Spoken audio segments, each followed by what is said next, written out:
Let me start with a small confession. You've studied English for a long time, your grammar is good, and yet a few tiny words keep tripping you up again and again. You want to say tell, but out comes say.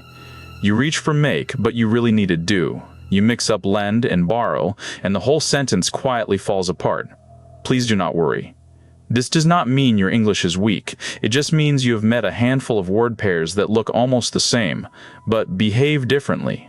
Today we will clear up 7 of the most confusing pairs in English, one by one, with a simple rule and 2 easy examples for each.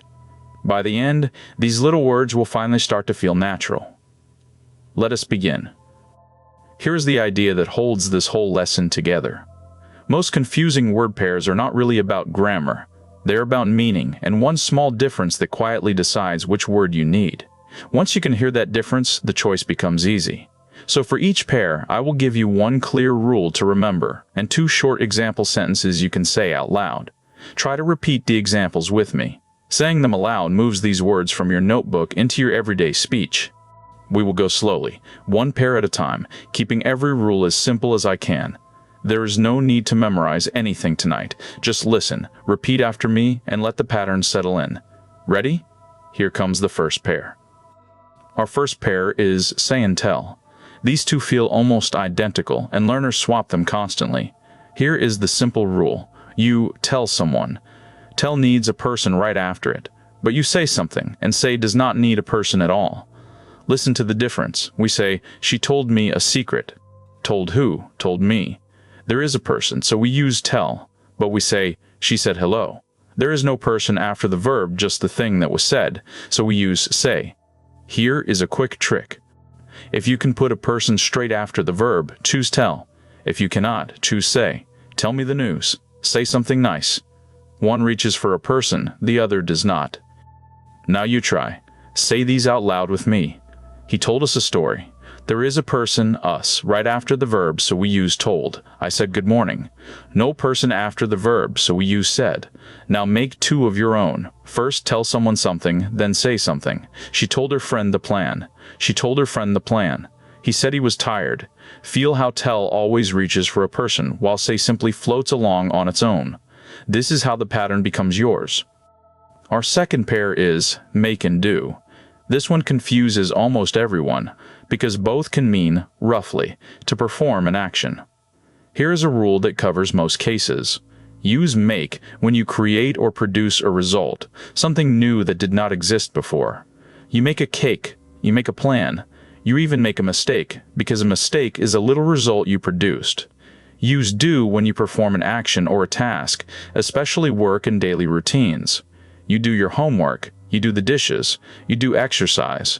So making leaves you with a thing at the end, a cake or a plan.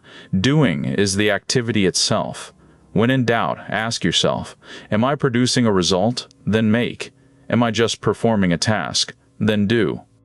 Let us practice make and do. Repeat after me.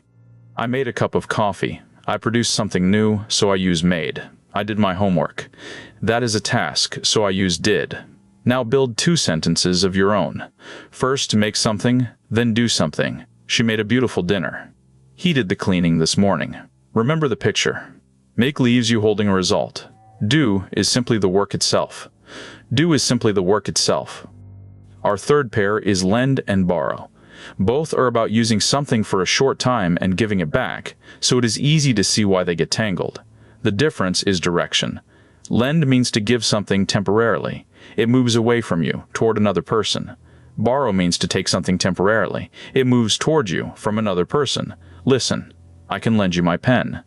The pen leaves my hand and goes to you, so I use lend. Can I borrow your pen? The pen comes from you to me, so I use borrow. Here's the easy way to remember it. You lend to someone. You borrow from someone. Lend gives away. Borrow takes in. Same pen, opposite directions. Now you try, lend and borrow. Say them with me. Could you lend me some money? I'm asking you to give it to me, so I use lend for your action.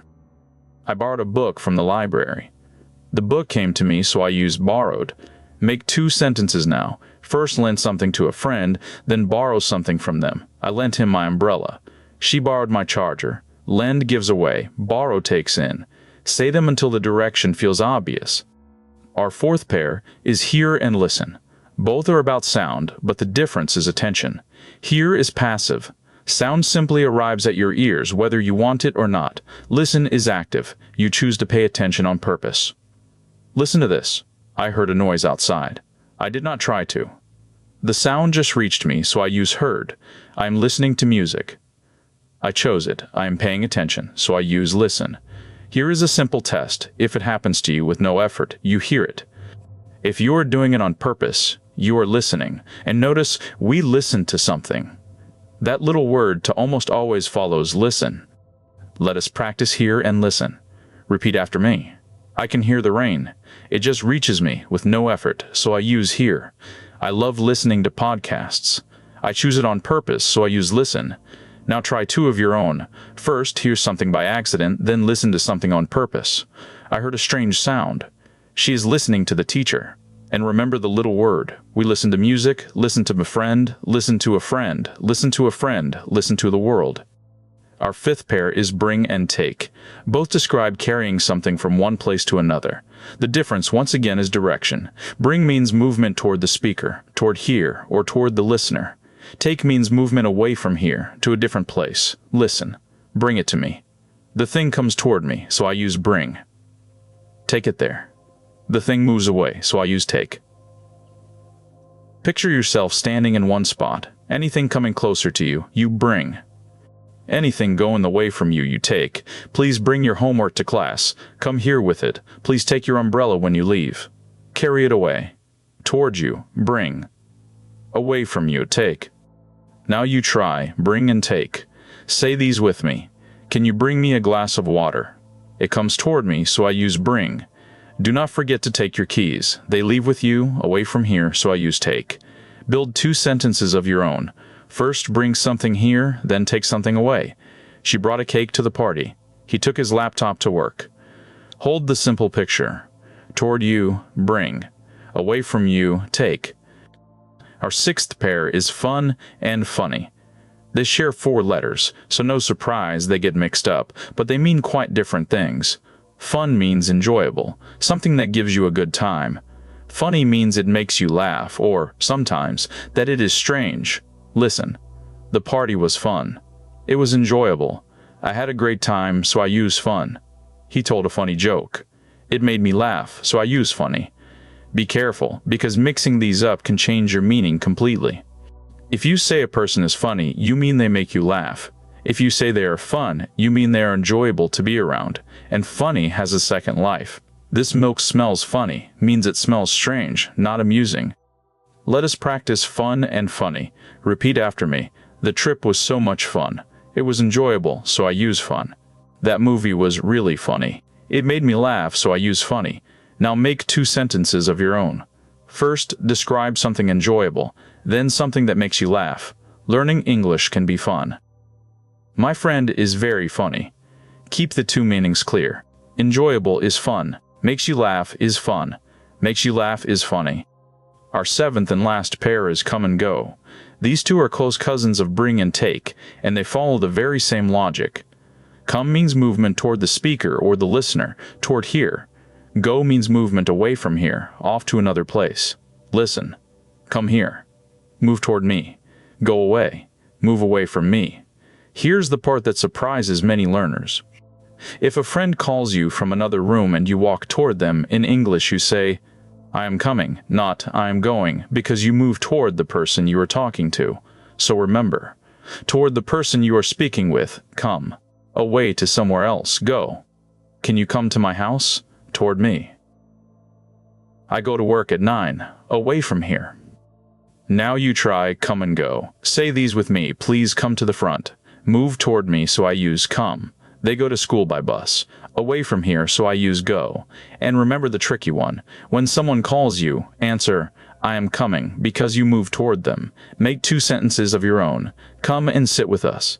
I go home after class. Toward, come. Away, go.